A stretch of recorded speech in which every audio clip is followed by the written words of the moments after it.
आएंगे दूसरे घंटे के लिए हमें हमारा पैनल ज्वाइन कर चुका है। सीनियर रैंकर पर्सन हमारे आदिल अब्बासी हमें ज्वाइन कर चुके हैं। इसके अलावा senior ranker person Nadia Mirza हमारे साथ हैं। सीनियर तजियाकार हम्माद हसन साहब ने हमें ज्वाइन किया है और इसके साथ साथ मेजर रिटायर्ड खुर्रम रोकरी साहब IPP से उनका ताल्लुक है, वो भी हमारे साथ ही मौजूद है। तमाम को वेलकम करेंगे। सबसे पहले हम्माद हसन साहब आपकी जानिब आना चाहूँगी। अभी तक की जो पोलिंग है उसके नताइज जो लास्ट टाइम हमने देखे हैं पहले फेज़ के अंदर, उसके बाद जो हमने बदकलामियाँ एक दूसरे के खिलाफ देखी दोनों बड़ी पार्टियों के दरमियान, वो हम सबके सामने है। आज भी अभी तक के जो नताइज हमें मौसूल हो रहे हैं, मैं उस सेंस में बात कर रही हूँ कि जो रिपोर्टिंग हो रही है उस हवाले से ज़रा बताइएगा। अभी भी खदशात का इजहार किया जा रहा है, खास तौर पर अगर हम पीपल्स पार्टी की बात करें, उन्होंने तो ये जो इलेक्शन है इसको अल्ट्रा फॉर्म 47 का इलेक्शन करार दे दिया है। सो आप क्या समझ रहे हैं कि अब ये सारे मामलात कहाँ जाते हुए आपको नजर आ रहे हैं, और अगर आज भी नून लीग का पलड़ा भारी रहता है तो फिर आखिरी फेज हो सकेगा, नहीं हो सकेगा? पीपल्स पार्टी का क्या इस पर स्टैंड हो सकता है? फिर देखिए, हम मीडिया में अमूमी तौर पर एक छोटे से मसले को भी बहुत बड़ा बनाकर पेश करते हैं, वरना ये इतना बड़ा इलेक्शन तो है नहीं।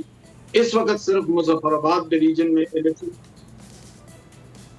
मुजफ्फराबाद डिवीजन में इलेक्शन हो रहा है। बाकी तो मुहाजिरीन की नशिस्तें हैं, जिसमें 9 पंजाब में है, 2 कराची में, 1 खैबर पख्तूनख्वा में है। इस वक्त जो कश्मीर के अंदर जो इलेक्शन हो रहा है वो भी 3 अजला के अंदर है, मुजफ्फराबाद, जेहलम वैली और नीलम। तो वहाँ पर टोटल सीट्स जो है वो 9 है। मुजफ्फराबाद की 5 है, 2 बाकी 2 अजला के है। अब वहाँ पर टोटल वोट जो है वो तकरीबन 10 लाख के करीब है। तो ये कोई इतना बड़ा इलेक्शन नहीं है, लेकिन बड़ा इलेक्शन इसको मुस्लिम लीग और पीपल्स पार्टी के कॉन्फ्लिक्ट ने बना दिया, क्योंकि बिलावल भुट्टो जरदारी को बहुत से मामलात पर तहफ़्फ़ुज़ात है। हाल ही में जो मीरपुर के अंदर इलेक्शन हुआ तो वहाँ 3 हल्कों के हवाले से उन्होंने बात की, जिसमें एक चौधरी यासीन का हल्का है, एक चौधरी अखलाक का है और एक जावेद बडवानी का हल्का है। तो जाहिर है कि जब इलेक्शन पाकिस्तान में होते हैं तो धांधली और रेगिंग और ये इल्जाम आते रहते हैं, लेकिन हम देख रहे हैं कि इस वक्त दोनों जमातों के दरमियान कॉन्फ्लिक्ट के बावजूद मुज़ाकरात भी हो रहे हैं, एक दूसरे से अलग भी नहीं हो रहे हैं। और जो डायनेमिक्स है इस वक्त पाकिस्तान के, तो दोनों जमातें एक दूसरे से अलग हो भी नहीं सकती। सूरत हाल कुछ ऐसी है। एक मजबूत जमात PTI इस वक्त तो तकरीबन कश्मीर के इलेक्शन से तो मुकम्मल तौर पर बाहर, और पाकिस्तान के अंदर तो जो सूरत हाल है वो हमारे सामने है। दूसरी जमातें भी दिखाई नहीं दे रही है।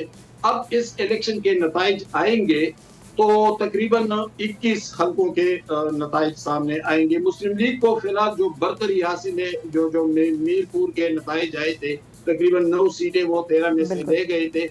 अब मुस्लिम लीग ने अगर आज ज्यादा सीटें ली, और इसके इम्कानात भी बहुत है, क्योंकि 9 सीटों पर जो मुहाजिरीन का इलेक्शन हो रहा है वो पंजाब के अंदर है। पंजाब में मुस्लिम लीग नून की हुकूमत है। 3 सीटें इस्लामाबाद और पिंडी की है। तो जाहिर है कि मुस्लिम लीग को जो मारूसी हकायक है हमारे सामने, तो मुस्लिम लीग को एक बरतरी तो हासिल होने जा रही है। आज भी अगर उन्होंने 9-10 सीटें जीत ली, 10-12 तक, तो फिर वो सादा अक्सरियत के करीब पहुंच जाएंगे। अभी पहुंच का इलेक्शन तो रहता है, लेकिन मुस्लिम लीग का पलड़ा भारी है। लेकिन इस पलड़ा भारी होने के बावजूद पीपल्स पार्टी के तहफ़्फ़ुज़ात भी हैं, लेकिन उस तहफ़्फ़ुज़ात के बावजूद दोनों के दरमियान मुज़ाकरात भी हो रहे हैं। बिल्कुल, हम्माद हसन साहब आप सही फरमा रहे हैं, क्योंकि माज़ी में भी हम इस तरह की कई मिसालें देखते आए हैं। सब्सक्राइब करें और बेल दबाएं ताकि कोई खबर रह न जाए।